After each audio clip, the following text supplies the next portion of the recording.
یہاں پر قید ہے دم مسفوح کی، اور وہ قید ہمیں سورہ انعام میں ایک اور آیت کریمہ ہے اس کے ذریعے ملتی ہے۔ تو پہلی چیز ہوئی مردار، کہ مردار کا کھانا حرام۔ اسی طرح خون، وہ خون جو بہنے والا ہو، اس خون کا پینا استعمال حرام۔ وَلَحْمَ الْخِنْزِيرِ، اور سور کا گوشت، اس لیے سور کا گوشت بھی ہم پر مکمل طور پر حرام ہے، اس کی اجازت نہیں مل سکتی، چاہے آپ باہر کے ملک میں رہتے ہوں، چاہے آپ اپنے آفس والوں کے ساتھ کہیں کسی مقام پر جائیں، اپنے دوست یاروں کے ساتھ جائیں، وہاں پر سب ایک چیز کھا رہے ہوں، لیکن ان تمام وجوہات کی بنا پر آپ کو سور کا گوشت کھانے کی اجازت نہیں مل سکتی، کیونکہ یہ حرمت قطعیہ ہے، یعنی یہ وہ حرمت ہے کہ جو قرآن کریم میں آئی ہے، اور اس حرمت کو سمجھنے میں کوئی ابہام نہیں ہے۔ ایک سادہ شخص کہ جو عالم و مفتی نہ بھی ہو، صرف عربی جانتا ہو، بلکہ آپ اگر صرف ترجمہ بھی پڑھ لیں تو آپ کو واضح طور پر سمجھ آ رہا ہے کہ تم پر سور کا گوشت حرام قرار دیا ہے۔ اس لیے اسے سور کے گوشت کو جو حلال سمجھے گا تو وہ فوراً دین سے باہر ہو جائے گا، کیونکہ وہ قرآن کا انکار کر دے گا۔ تو اس کی سور کے گوشت کی حرمت یہ قطعی حرمت ہے، اس میں کسی اور چیز کی گنجائش نہیں ہے کہ کہیں سے اس کا جواز نکل آئے۔ اس کے بعد اللہ تعالیٰ نے فرمایا وما اہل بہ لغیر اللہ، اور وہ جانور حرام کیے ہیں کہ جس کے ذبح کے وقت غیر اللہ کا نام بلند کیا گیا ہو۔ اب دیکھیں یہاں پر اگر آپ عربی میں غور کریں تو عربی میں ذبح کا لفظ نہیں ہے، بلکہ عربی میں ذکر ہے احلال کا۔ احلال کا مطلب ہوتا ہے بلند آواز، بلند آواز بلند کرنا، چیخنا۔ تو وما اہل بہ لغیر اللہ، اب چونکہ یہاں پر کھانے پینے کی بات ہو رہی ہے تو ماں سے مراد آپ لے لیں جانور، تو ہر وہ جانور کہ اہل بہ لغیر اللہ، کہ جس پر پکارا گیا ہو، زور سے چیخا گیا ہو، لغیر اللہ، اللہ کے غیر کا نام۔ یہاں پر مفسرین نے فرمایا کہ یہاں پر دو اقوال ہیں۔ پہلا قول یہ ہے کہ یہاں پہ ہر وہ جانور مراد ہے کہ جسے غیر اللہ کے لیے ذبح کیا گیا ہو، غیر اللہ کے لیے ذبح کیا گیا ہو۔ تو اس کا مطلب یہ ہوگا کہ مثلاً اگر آپ کے ایک سیٹھ صاحب آتے ہیں، آپ کا بیٹا باہر سے پڑھ کر آتا ہے، آپ کے پیر صاحب آتے ہیں، کوئی بھی ایسا شخص آتا ہے اور آپ اس کی تعظیم کی نیت سے ایک جانور ذبح کرتے ہیں، اور جانور ذبح کرتے وقت آپ اللہ اکبر ہی کہتے ہیں، لیکن چونکہ وہ جانور آپ سامنے والے شخص کے لیے ذبح کرتے ہیں جو کہ اللہ نہیں ہے، اللہ کا غیر ہے، اس لیے وہ جانور حرام قرار دیا جائے گا اس آیت کے روح سے۔ تو وہ ہر طرح کا جانور کہ جو اس انداز سے کسی دوسرے کی تعظیم کے لیے، آپ کے مہمان آئے بڑے خصوصی، آپ نے ان کی تعظیم کے لیے جانور ذبح کیا، تو وہ چاہے آپ اس پر اللہ اکبر کہیں، لیکن وہ حرام قرار دیا جائے گا، کیونکہ وہ آپ نے غیر اللہ کے لیے ذبح کیا۔ لیکن یہاں پر یہ شرط ضرور یہ سمجھیں جو میں کہہ رہا ہوں کہ تعظیم کی نیت ہو۔ بعض اوقات یہ تو سنت ہے کہ کوئی مہمان آیا اور آپ نے گھر میں جانور اللہ کی رضا کے لیے ذبح کیا، لیکن جانور ذبح اس لیے کیا کہ آپ تازہ گوشت بنائیں اور اس کو کھلائیں، تو اس میں تو ظاہر ہے اس میں کوئی حرمت کا پہلو نہیں ہے۔ حرمت کا پہلو تب ہوگا جب آپ کسی جانور کو سامنے والے کی، اپنے پیر کی، کسی عالم دین، کسی مفتی کی، کسی مہمان کی، کسی بھی شخص کی تعظیم کے لیے ذبح کریں، تو وہ ہوگا حرام۔ اسی طرح لوگ اپنی جب کسی خالی پلاٹ پہ گھر کی تعمیر کرتے ہیں اس وقت جانور ذبح کرتے ہیں، تو وہ حقیقتاً اللہ کی رضا کے لیے ہوتا ہے، تو وہ بالکل جائز ہے۔ تو پہلی تفسیر تو یہ ہوئی کہ ہر وہ جانور کہ جسے غیر اللہ کے لیے ذبح کیا جائے۔ دوسری تفسیر یہ ہے کہ ہر وہ جانور کہ جسے ذبح کرتے وقت غیر اللہ کا نام لیا جائے۔ تو غیر اللہ کا نام لینے سے کیا مراد ہوگا کہ اب یہاں پر آ گیا کہ آپ چاہے کوئی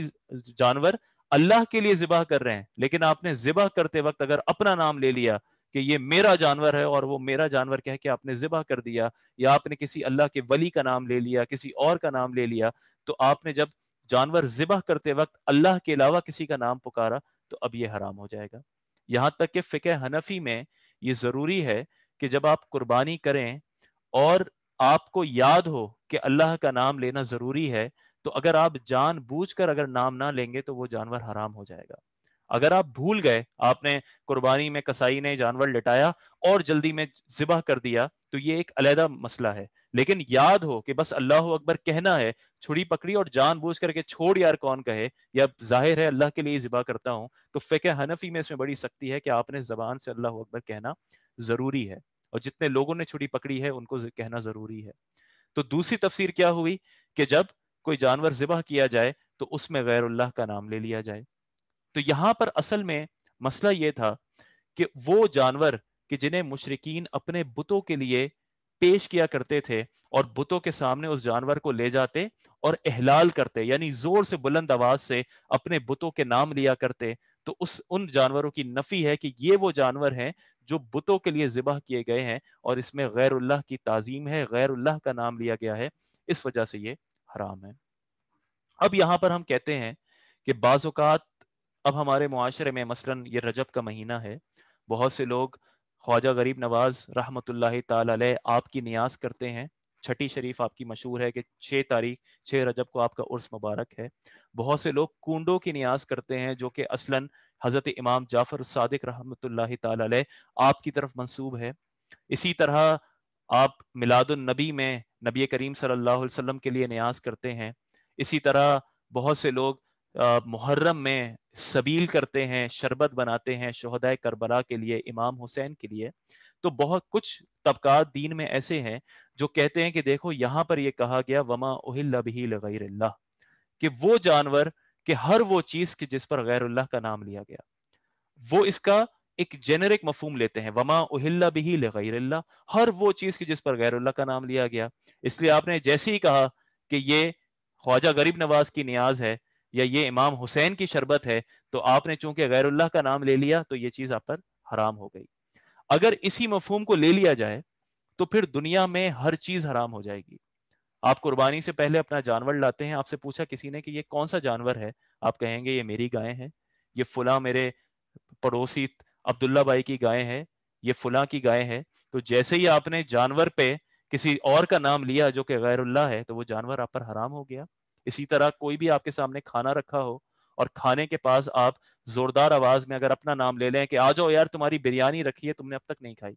بس آپ نے جیسے ہی بریانی پر کسی اور کا نام پکارا وہ بریانی حرام ہو گئی، کیونکہ جس کا آپ نے نام پکارا وہ اللہ تو نہیں تھا. تو اس کا یہ مطلب ہوا کہ یہاں پر آیت کا وہ ایک مطلق معنی نہیں ہے، بلکہ اس آیت کو ہم اسی پیرائے میں دیکھیں گے کہ جس میں مفسرین نے دیکھا ہے. اور مفسرین آپ اگر تفاسیر اٹھا کر دیکھ لیں تو ہر مفسر نے، بلکہ یہاں تک کہ جامع احکام القرآن میں یہ لکھا گیا ہے کہ اس پر اجماع ہے کہ اس آیت سے مراد غیر اللہ کا نام پکارنا بوقت ذبح ہے، کہ ذبح کے وقت اگر اللہ کے علاوہ کسی کا نام پکارا جائے تو پھر وہ جانور حرام ہو جاتا ہے. تو اس لیے اس مسئلے کو سمجھنا ضروری ہے. اس لیے جب ہم بات کرتے ہیں کسی سبیل کی، کسی نظر کی، تو نظر جو ہے وہ مطلقاً عبادت ہے، اس بات کو یاد رکھیں. اور نظر اصلاً صرف اللہ کی ہو سکتی ہے. اگر کوئی شخص کسی مزار پر جائے اور مثلاً وہ بے اولاد ہے، وہ دعا مانگتا ہے مزار صاحب مزار سے کہ آپ میرے لیے دعا کیجئے کہ اللہ مجھے اولاد عطا فرمائے. اب اگر وہ نیت کرے کہ اگر اولاد ہوئی تو میں ان صاحب مزار کے لیے، مثلاً وہ داتا گنج بخش علی حجویری رحمۃ اللہ تعالی علیہ آپ کے مزار پر پہنچا اور وہاں پر اس نے دعا کی اولاد کے لیے، اور وہ نیت کرتا ہے کہ اگر اب مجھے اولاد ہو گئی تو میں داتا صاحب کے لیے، داتا صاحب کی تعظیم کے لیے جانور ذبح کروں گا، اور نظر مانتا ہے داتا صاحب کی، تو یہ حرام ہوگی کیونکہ نظر صرف اللہ تعالیٰ کی ہے. لیکن اگر وہ نظر مانتا ہے کہ اے اللہ اگر تو نے مجھے اولاد عطا فرمائی تو میں 2 بکرے ذبح کروں گا، ایک جانور ذبح کروں گا، اور اس کا گوشت جو ہے وہ میں یہاں پر داتا صاحب کے مزار کے اطراف میں غریبوں کو تقسیم کروں گا، تو اب یہ بالکل جائز ہے کیونکہ نظر اللہ کی ہے، جانور اللہ کی تعظیم کے لیے ذبح کیا جائے گا، لیکن اس کا جو گوشت ہے یا جو اس کا ثواب ہے وہ آپ داتا صاحب کے کو ایصال کرنے کی نیت ہے، اور اس کا گوشت جو ہے وہ داتا صاحب کے مزار کے قریب غریبوں میں تقسیم کرنے کی نیت ہے. اس لیے یہ فرق سمجھنا ضروری ہے کہ یہ نظر کا لفظ جو ہے حقیقتاً جو شرعی نظر ہے وہ صرف اللہ تعالیٰ کی ہو سکتی ہے، وہ عبادت ہے، وہ اللہ کے علاوہ کسی کی نہیں ہو سکتی. جو ہم اپنے عرف میں استعمال کرتے ہیں وہ شرعی نظر نہیں ہوتی، وہ عرفی نظر ہوتی ہے. ہم کہتے ہیں نذرانہ، اکثر نعت خوان کو جو پیسہ دیا جاتا ہے، کسی عالم دین کو لفافہ دیا جاتا ہے تو کہا جاتا ہے یہ نذرانہ ہے. تو ہمارے ہاں جو کہا جاتا ہے یہ خواجہ غریب نواز کا نذرانہ ہے، یہ نظر ہے، وہ عرفی معنی میں ہوتی ہے کہ یہ جو بھی ہم نے کھانا بنایا اس کا ثواب فلاں صاحب کو پہنچے. لیکن اس میں احتیاط اسی میں ہونی چاہیے کہ جو نظر کا لفظ ہے وہ استعمال نہ کیا جائے بلکہ ایصال ثواب کا لفظ استعمال کیا جائے. اس لیے خلاصہ یہ ہوا کہ اگر آپ نیاز کرتے ہیں اور وہ نیاز آپ کی چاہے کسی بھی اللہ کے ولی کے لیے ہو، چاہے وہ حضرت خواجہ معین الدین چشتی کے لیے ہو، حضرت امام جعفر الصادق کے لیے ہو، شیخ عبد القادر جیلانی رحمۃ اللہ تعالی علیہ کے لیے ہو، یا نبی کریم صلی اللہ علیہ وسلم کے لیے ہو، یا امام حسین کے لیے ہو، اس میں اگر آپ کی نیت اللہ کی رضا ہے اور آپ کی نیت یہ ہے کہ آپ نے جو یہ لوگوں کو کھانا کھلایا، جو آپ نے پکایا، اس کا ثواب جو ہے وہ خواجہ صاحب، غوث الاعظم، امام حسین، ان میں سے کسی کو پہنچے، تو اب یہ نیت جو ہے یہ بالکل درست ہے اور اس میں اب کسی شک و شبے کی گنجائش نہیں۔ اور مومنین کی یہی نیت ہوتی ہے، جب جو بھی محرم میں شربت بناتا ہے اس کی نیت یہی ہے کہ اے اللہ تعالیٰ تو اس کا ثواب شہداء کربلا کو عطا فرما۔ تو اس لیے یہاں پر خلاصہ یہ ہوا کہ اللہ نے مردار کو، خون کو، لحم الخنزیر سور کے گوشت کو، اور ہر وہ جانور حرام کر دیا کہ جس کے ذبح کے وقت غیر اللہ کا نام بلند کیا گیا ہو، کہ اللہ کے غیر کا نام پکارا گیا ہو۔ آگے فرمایا فمن اضطر غیر باغ ولا عاد فلا اثم علیہ،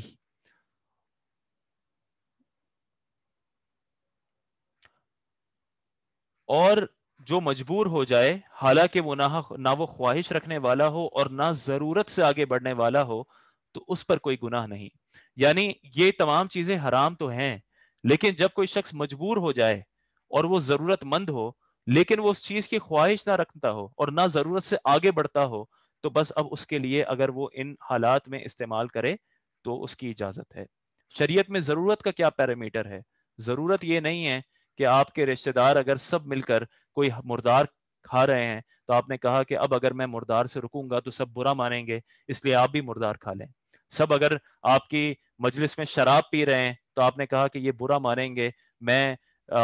ایک کمفرٹ زون سے نکل جاؤں گا تو میں شراب پی لوں۔ یہ ضرورت نہیں ہے، بلکہ دین کے نزدیک ضرورت یہ ہے کہ جب آپ کے دین کو خطرہ ہو، جب آپ کی جان کو خطرہ ہو، جب آپ کا کوئی عضو زائل ہو سکتا ہو، جب آپ شدید بیمار ہو سکتے ہوں، ان تمام صورتوں میں اللہ تعالیٰ اجازت عطا فرماتا ہے کہ آپ اس کی خواہش نہ رکھتے ہوں لیکن آپ اپنے دین کو، اپنی جان کو، اپنے آپ کو بیماری سے بچانے کے لیے اس چیز کا استعمال کریں، اور اتنی مقدار میں کریں کہ جتنی ضرورت ہو، تو پھر وہ جائز ہوگا۔ اسی لیے اگر کوئی شخص کسی ایسے مقام پر ہے کہ جہاں پر کھانے کا کچھ بھی نہیں اور اسے اندیشہ ہے کہ اگر اس نے نہ کھایا تو وہ ہلاک ہو جائے گا، اب اس صورت میں اجازت ہوگی کہ وہ خون بھی پی سکتا ہے، وہ مردار بھی کھا سکتا ہے، وہ سور کا گوشت بھی کھا سکتا ہے۔ اسی طرح کوئی شخص کسی ایسی بیماری میں ہے کہ کسی جائز چیز سے اس کا علاج ممکن نہیں، اور ایک طبیب، اور اس میں بھی بعض فقہا نے یہ شرط لگائی کہ مسلمان طبیب اگر اسے کہے کہ تم اگر فلاں مردار کا یا فلاں حرام جانور اگر کھا لو یا تم خون سے اگر اپنا علاج کر لو، اسے پی لو، تو پھر تم شفایاب ہو جاؤ گے، تو اب اس کے لیے یہ علاج کرنا جائز ہوگا، کیونکہ اب اس کا یہ جان بچانا یہ ضروری ہے۔ اس لیے دین نے دین کو اور جان کو فوقیت دی ہے۔ بڑی مشہور حدیث پاک ہے، یہ لکھا ہے کہ امام بخاری نے اسے 8 سندوں سے روایت کیا ہے، امام مسلم نے 7 اسناد سے، امام نسائی نے، امام ابو داؤد نے، سب نے روایت کیا کہ ایک قبیلہ تھا ارینا، ان کے بعض لوگ مدینہ پاک میں آئے اور مدینہ پاک کی آب و ہوا ان کو سوٹ نہیں کی اور وہ بیمار ہو گئے، ان کے پیٹ پھول گئے، تو نبی کریم صلی اللہ علیہ وسلم نے انہیں حکم دیا کہ وہ مدینہ کے باہر جا کے اونٹنیاں، ان کا دودھ اور ان کا پیشاب وہ ملا کر پئیں، اور وہ جب انہوں نے اسے اس طرح ملا کر پیا تو اس سے وہ شفایاب ہو گئے۔ اس لیے جب ضرورت کا وقت ہو تو پھر استعمال جائز ہے، لیکن اس میں بھی اللہ نے فرمایا غیر باغ ولا عادن، کہ نہ وہ خواہش رکھنے والے ہوں اور نہ ضرورت سے آگے بڑھنے والے ہوں، کہ ایسا نہ ہو کہ جب اجازت ملی تو بس شراب پہ شراب پی لی، مردار پہ مردار کھا لیا، بلکہ جتنی ضرورت ہو جان بچانے کے لیے اتنی ہی کنزپشن الاؤ ہوگی، تو فلا اسم علیہ، تو بس اب ان پر اس صورت میں کوئی گناہ نہیں ہے۔ ان اللہ غفور الرحیم، بے شک اللہ تعالیٰ بہت بخشنے والا، بہت مہربان ہے۔ یہاں پر چند احکام میں آپ کے سامنے رکھوں کہ ایک چیز ہوتی ہے جو ناپاک ہے، جو چیز ناپاک ہے اس کا خارجی استعمال بھی منع ہوگا اور اس کا باطنی استعمال یعنی اس کو کھانا بھی منع ہوگا۔ تو بعض چیزیں تو ناپاک ہوتی ہیں، ناپاک و حرام آپ کہہ سکتے ہیں، بعض چیزیں خارجی استعمال کے لیے جائز ہوتی ہیں کیونکہ وہ پاک ہوتی ہیں، لیکن ان کو آپ کھا نہیں سکتے، یعنی وہ آپ کھانے کے اعتبار سے وہ آپ کے حق میں حلال نہیں ہوتی۔ جیسے کہ مٹی، آپ مٹی کو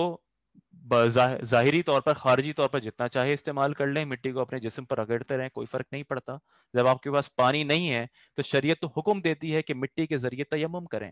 لیکن مٹی پاک ہے، لیکن مٹی کو اتنی مقدار میں کھا لینا کہ آپ کے صحت کو ضرر ہو جائے تو اب وہ آپ کے لیے ناجائز ہو جائے گی. اس لیے ایک ہے کسی چیز کا حرام ہونا،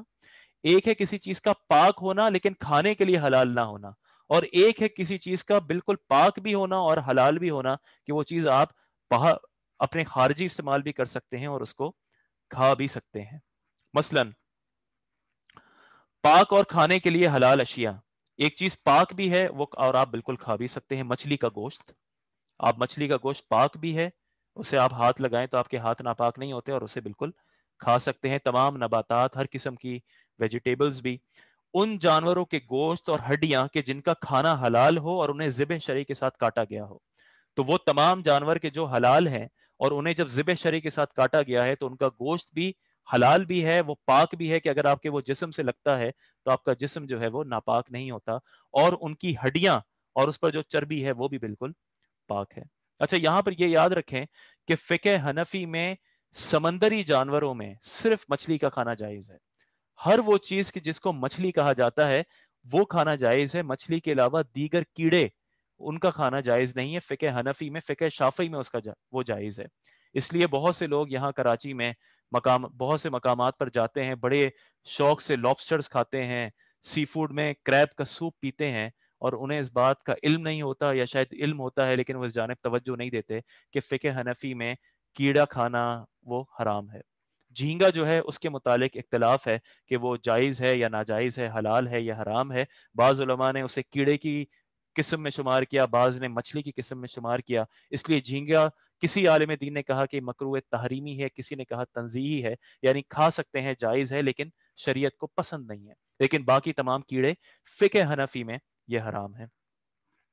اسی طرح بعض وہ چیزیں ہیں کہ وہ پاک تو ہیں، یعنی ان کا خارجی استعمال ہو سکتا ہے لیکن کھانے کے لیے وہ حرام ہے. خارجی استعمال سے مطلب یہ ہے کہ اگر ان اجزاء کو آپ نے کسی کریم میں وہ موجود ہیں، کسی کاسمیٹکس میں موجود ہیں تو پھر وہ جائز ہوں گی، لیکن اس کو آپ کھا نہیں سکتے. مثلا مچھلی کے علاوہ دیگر دریائی جانوروں کا گوشت،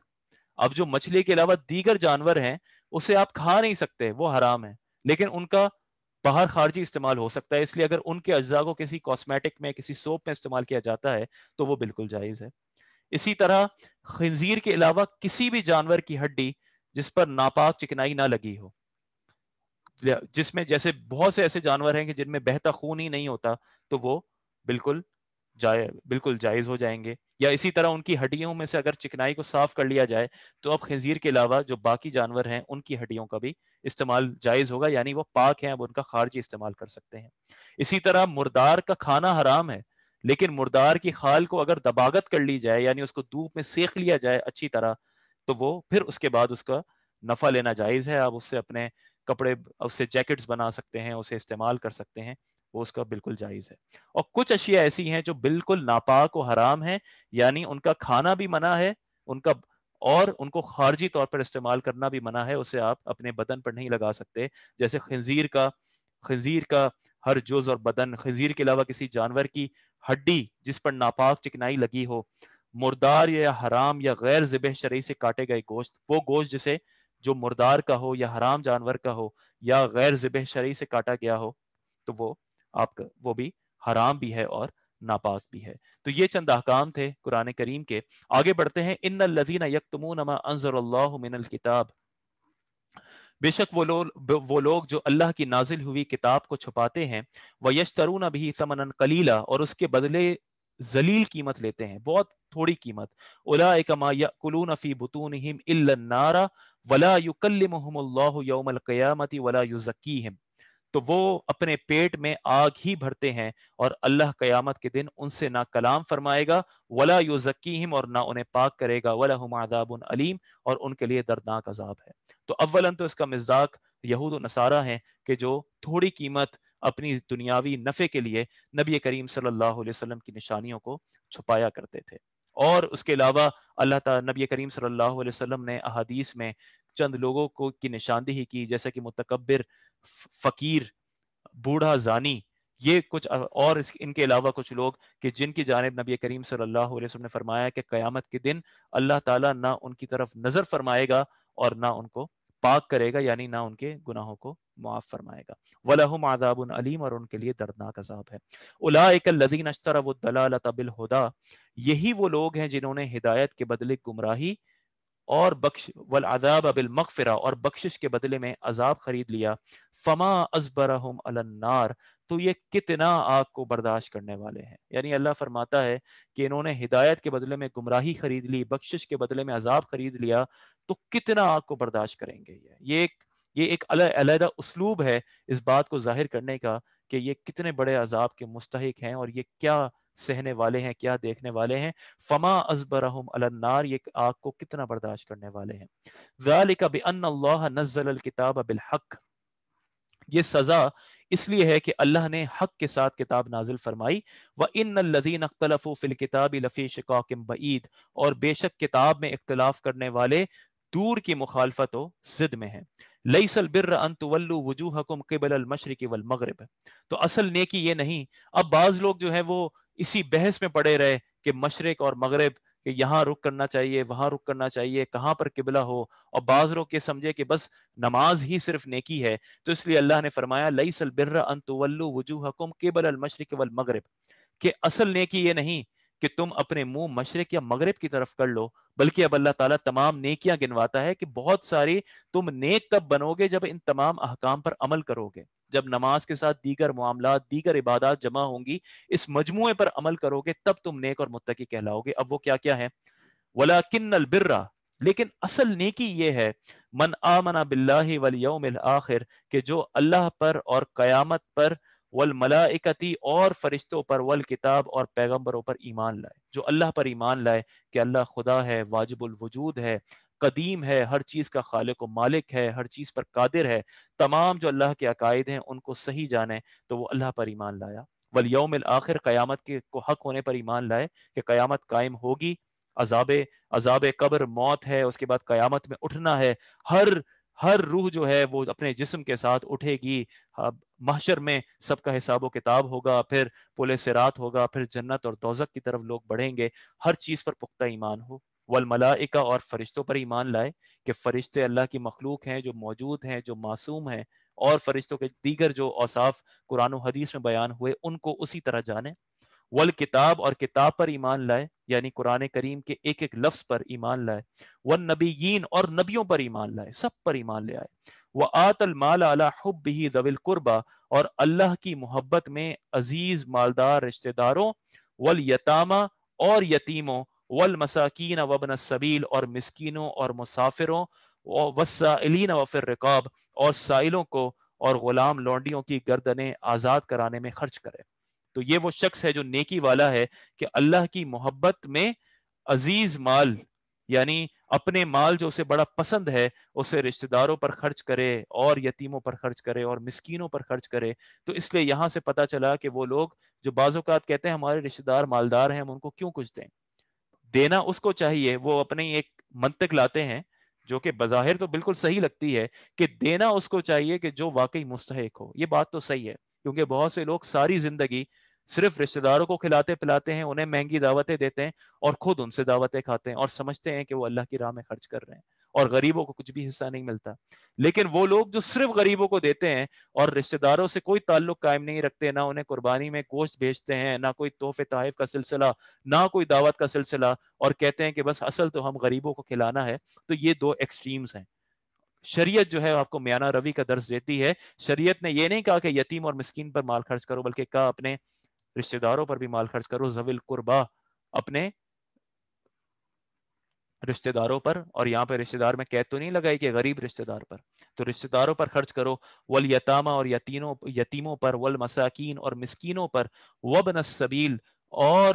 مسافروں پر، یعنی وہ مسافر جو ویسے تو مالدار ہو لیکن اب وہ حالت سفر میں ہے اور وہ ضرورت مند ہے، تو اس پر مال خرچ کرو۔ والسائلین، اور سائلوں کو دو۔ وفی الرقاب، اور غلام اور لونڈیوں کی گردنیں آزاد کرانے میں خرچ کرو، کیونکہ پچھلے دور میں غلام ہوتے تھے، اس لیے تم ان کی رقم دو اور غلاموں کو آزاد کرواؤ۔ وَأَقَامَ الصَّلَاةَ، اور نماز قائم رکھو۔ وَآتَ الزَّکَاةَ، اور زکوٰۃ دو۔ والموفون بعہدہم اذا عاہدوا، اور وہ لوگ جو عہد کر کے اپنا عہد پورا کرنے والے ہیں وہ، والصابرین فی البأساء والضراء وحین البعث، اور مصیبت اور سختی میں اور جہاد کے وقت صبر کرنے والے ہیں، اولئک الذین صدقوا، یہی لوگ سچے ہیں۔ اس سے یہ ثابت ہوا کہ جو شخص یہ کہتا ہے کہ بس میں نماز روزے کی پابندی کروں اور معاملات کو چھوڑ دیتا ہے تو وہ اللہ کے نزدیک نیک اور سچا نہیں ہے۔ جو شخص صرف معاملات میں پڑا رہتا ہے، آج بہت سے ایسے لبرلز ہیں جو سوشل میڈیا پہ ایسے کہتے ہیں کہ جو کہ پردہ کرنے کی کوئی اہمیت نہیں، نماز کی کوئی اہمیت نہیں، قربانی جماعت اس کی کوئی اہمیت نہیں، اصل جو ہے وہ خلق خدا ہے۔ وہ اس چیز کو ظاہر کرتے ہیں کہ اصل اخلاقیات ہیں، اصل معاملات ہیں۔ اس کا مطلب وہ بھی حق پر نہیں، بلکہ حق پر وہ ہے جو اس کے مجموعے پر یقین رکھتا ہے، کہ جو نماز قائم کرتا ہے، زکوٰۃ دیتا ہے، ہر چیز پر ایمان لاتا ہے۔ اس لیے بہت سا ایک بڑا طبقہ ہے جو کہتا ہے کہ ہاں ہم مسلمان ہیں لیکن ہندو بھی ٹھیک، فلاں بھی ٹھیک، فلاں بھی ٹھیک، اس لیے وہ پتہ نہیں اپنے مذہب کو کیا ایک مکس پلیٹ بنا کر پیش کر دیتے ہیں۔ حالانکہ آپ جب قرآن پر سچا یقین رکھتے ہیں، اس پر کامل یقین ہے، تو اس سے آپ کو دوسروں کو غلط ماننا لازم ہے۔ غلط ماننے میں اور ان کو مار پیٹ کرنے میں، ان سے نفرت کرنا ایک علیحدہ چیز ہے، لیکن کم از کم یہ تو نہ ہو کہ آپ کہیں کہ نہیں وہ بھی ٹھیک ہم بھی ٹھیک۔ ایسا کیسے ممکن ہے؟ ایک خدا پر ماننے والا اور بتوں اور خدا سب بہت سارے خداؤں پر ماننے والا، وہ دونوں ٹھیک کیسے ہو سکتے ہیں؟ ایک ہی ٹھیک ہو سکتا ہے۔ اس لیے یہ سمجھ سے باہر ہیں اس طرح کی باتیں، لیکن آج کے دور میں بکثرت یہ باتیں کی جاتی ہیں کہ ہم کسی کو غلط نہ کہیں۔ اگر آپ کسی کو غلط نہیں کہیں گے تو اس کا مطلب کہ آپ کا اپنا کوئی عقیدہ ہی نہیں ہے، آپ کسی عقیدے کے ماننے والے نہیں ہیں، آپ بس یوں ہی ہوا کے رخ پر چل رہے ہیں۔ اس لیے نیک وہ ہے، سچا وہ ہے جو ان تمام قرآن نے جو عقائد دیے ان کا حامل بھی ہے، جو اپنے پسندیدہ مال کو یتیموں پر، مسکینوں پر، رشتہ داروں پر، مسافروں پر خرچ بھی کرتا ہے، جو نماز بھی قائم کرتا ہے، زکوٰۃ بھی دیتا ہے، جو اپنے عہد کو پورا بھی کرتا ہے، جو وعدہ خلافی نہیں کرتا، اور مصیبت میں اور سختی میں اور جہاد کے وقت وہ صبر بھی کرتا ہے۔ تو اللہ نے فرمایا اولئک الذین صدقوا، یہی لوگ سچے ہیں، وَأُولَئِكَ هُمُ الْمُتَّقُونَ، اور یہی لوگ پرہیزگار ہیں۔ تو بس یہاں پر آج ہم اپنے درس کا اختتام کرتے ہیں۔ انشاءاللہ کل کے درس میں پہلی آیت قصاص سے متعلق ہے، اور انشاءاللہ پھر اس پر تفصیل سے بات کریں گے۔ اللہ تعالیٰ سے دعا ہے کہ جو ہم نے سنا، یہ درس کیا، سب اپنی بارگاہ میں قبول و منظور فرمائے۔ اللہ تعالیٰ ہمیں کامیابی عطا فرمائے اور اس کا ڈھیر و اجر و ثواب عطا فرمائے۔ السلام علیکم ورحمۃ اللہ وبرکاتہ۔